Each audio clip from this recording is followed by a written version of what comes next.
ተቆኛል። ሂዱ እናንተ ምናወራው ነገር አለ። ሂዱ ተከታያለሽ። ያው ሊለያይ ነው። እኔ እያለቀስኩ ነው። ምን ትያለሽ? ደብሮኛል፣ ግን ደግሞ መታከም ስላለበት ምንም ማድረግ አልችልም።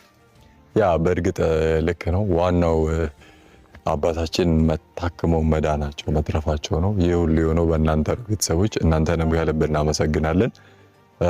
እንግዲህ እነሱንም ከልብ እናመሰግናለን።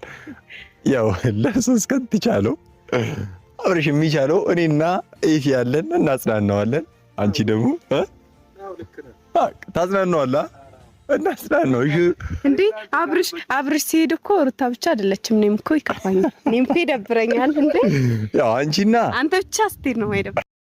አንቺ የት ነሽ?